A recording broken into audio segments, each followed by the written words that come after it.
My beloved brethren,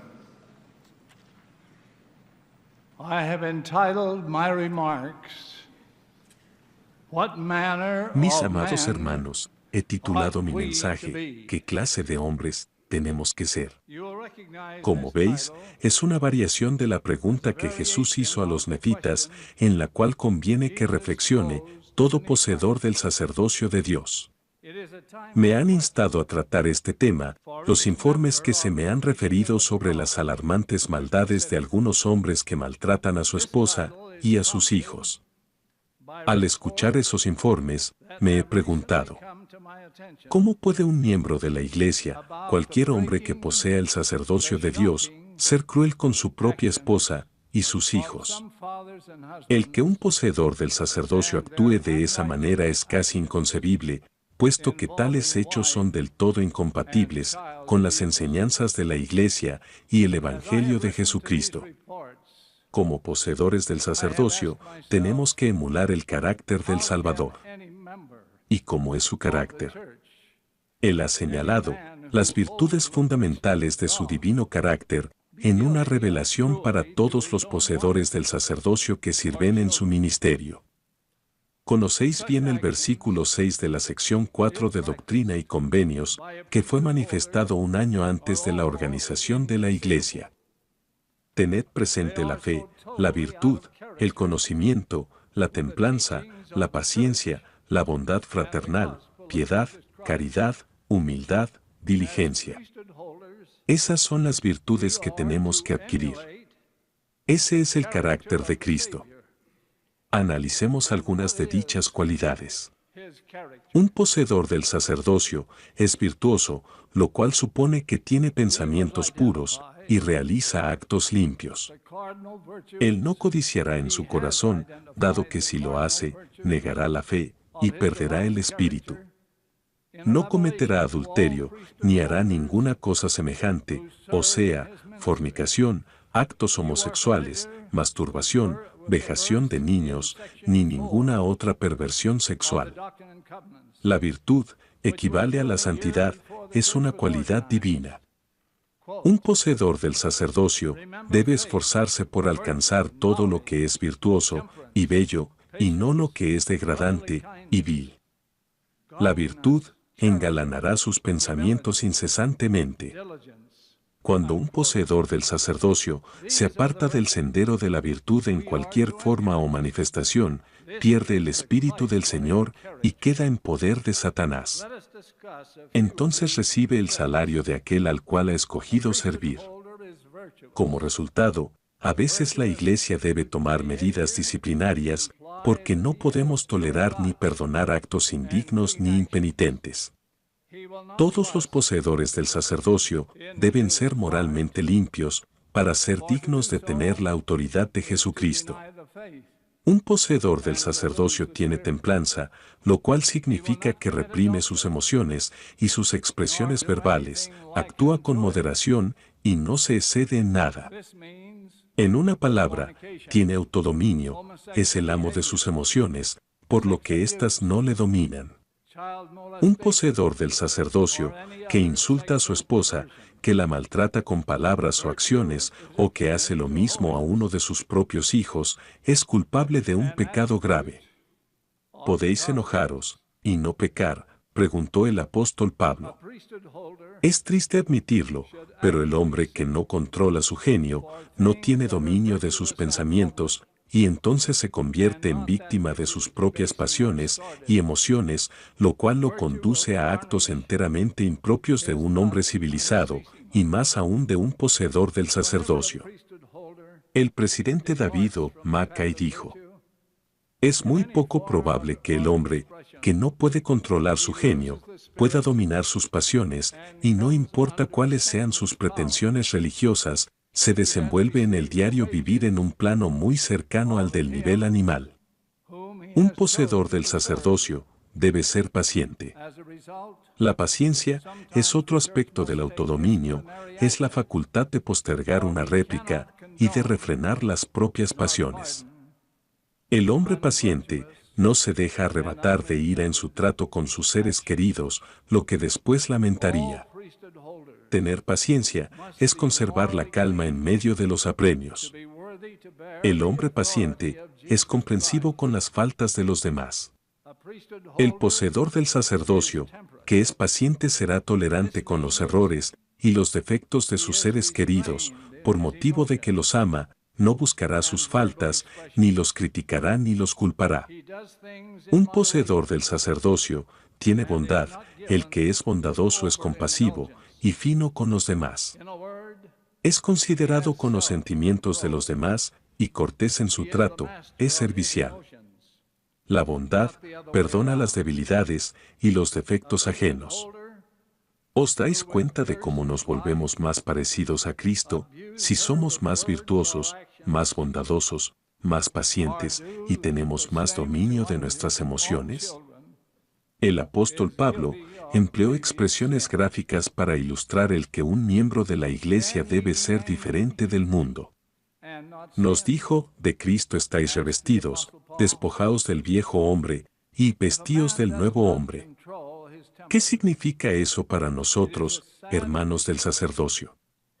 Significa que debemos llegar a ser como Jesucristo, que tenemos que seguir su modo de vida, por necesidad, debemos nacer de nuevo y dejar a un lado las inclinaciones del mundo y los antiguos hábitos impropios del carácter cristiano. Debemos procurar la ayuda del Espíritu Santo para moderar nuestros actos. ¿Cómo se logra eso?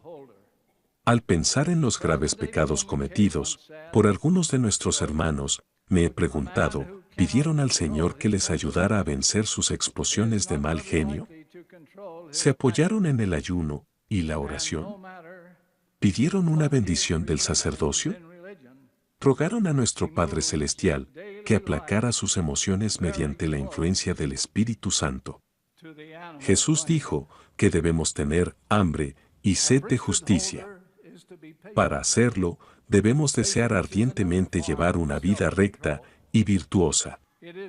Os citaré el ejemplo de un hombre que cambió y volvió su vida más cristiana porque deseó con fervor hacerlo y buscó la ayuda del Señor. El padre de la Mouni era un rey que sentía una enconada hostilidad hacia los nefitas. Un gran misionero llamado Aarón, uno de los hijos de Mosía, que fue a la tierra de los lamanitas para enseñarles el Evangelio, llegó hasta su palacio y comenzó a hablarle del propósito de la vida.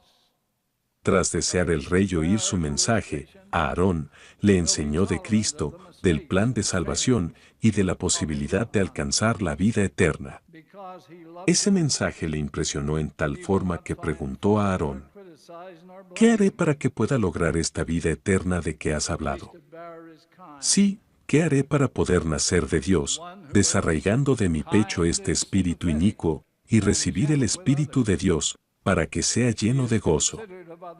A Aarón le indicó que pidiera a Dios, con fe, que le ayudara a arrepentirse de todos sus pecados. El rey hizo lo que Aarón le aconsejó y oró diciendo, «Oh Dios, Aarón me ha dicho que hay un Dios, y si hay un Dios, y si tú eres Dios, sea tu voluntad darte a conocer a mí, y abandonaré todos mis pecados para conocerte». Quisiera, mis hermanos, que oyerais otra vez las palabras de ese hombre humilde. Y abandonaré todos mis pecados, para conocerte. Hermanos, todos debemos abandonar nuestros pecados para que en verdad conozcamos a Cristo. Porque no le conocemos sino hasta cuando llegamos a ser como Él. Hay algunos que, como aquel rey, deben orar hasta que desarraiguen de sí ese espíritu inicuo, a fin de que hallen el mismo gozo. El lograr una vida recta y virtuosa está al alcance de cualquiera de nosotros si nos esforzamos por conseguirla. Si no contamos con esos rasgos de carácter, recordemos que el Señor nos ha dicho, pedid y recibiréis, llamad y se os abrirá.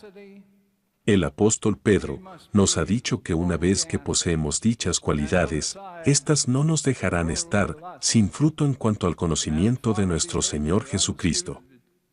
Conocer al Salvador, entonces, es ser como Él.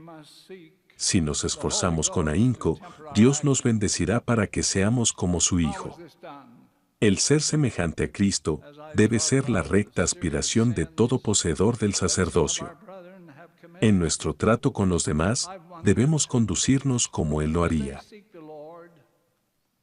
El Señor dijo: si alguno quiere venir en pos de mí, niéguese toda impiedad y todo placer mundano, y guarde mis mandamientos. Él espera que sus discípulos le sigan y que lo hagan conduciéndose debidamente. Ahora, quisiera decir algo referente a nuestro trato con nuestras esposas e hijos. Vuestra esposa es vuestra ayuda idónea eterna más preciada, vuestra compañera eterna, a la que debéis apreciar y amar. En solo 2 mandamientos el Señor nos manda amar a alguien con todo el corazón. El primero, que conocéis bien, es el gran mandamiento: amarás al Señor tu Dios con todo tu corazón, y con toda tu alma, y con toda tu mente. El segundo mandamiento, de amar a otra persona con todo nuestro corazón, es este: amarás a tu esposa con todo tu corazón, y te allegarás a ella, y a ninguna otra. Hay solo 2 seres a los que se nos manda amar con todo nuestro corazón: al Señor, nuestro Dios, y a nuestra esposa. ¿Qué significa amar a alguien con todo el corazón? Quiere decir con todo nuestro sentir y toda nuestra devoción. Indudablemente, si amáis a vuestra esposa con todo vuestro corazón, no podréis humillarla, ni censurarla, ni reprobarla, ni tratarla mal con palabras o acciones. ¿Qué significa "y te allegarás a ella"?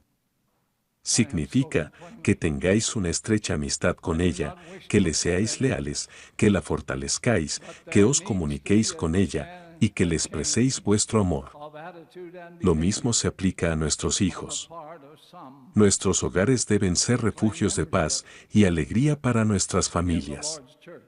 Ciertamente ningún hijo debiera temer a su propio padre, especialmente si éste posee el sacerdocio.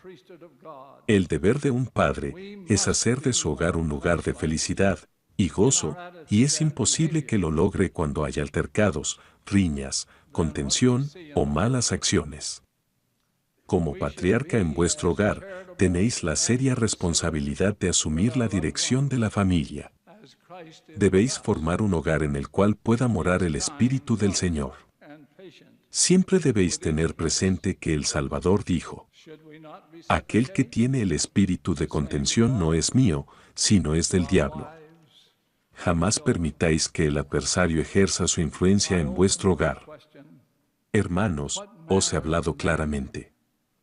No deseo ofender a nadie, pero es indispensable que cambien su actitud y su modo de conducirse, algunos que sostienen ser miembros de la Iglesia del Señor, pero que actúan de un modo que no es cristiano. Como poseedores del sacerdocio de Dios, debemos ser más parecidos a Cristo en nuestra actitud y nuestras acciones que lo que vemos en el mundo. Debemos ser benévolos y considerados con nuestros seres queridos, como Cristo lo es con nosotros. Él es bondadoso, amoroso y paciente con cada uno de nosotros. ¿No debemos retribuirle dando ese mismo amor a nuestra esposa y a nuestros hijos? Al comenzar, pregunté: ¿qué clase de hombres tenemos que ser? Recordaréis que la respuesta del Señor es: en verdad os digo, aun como yo soy.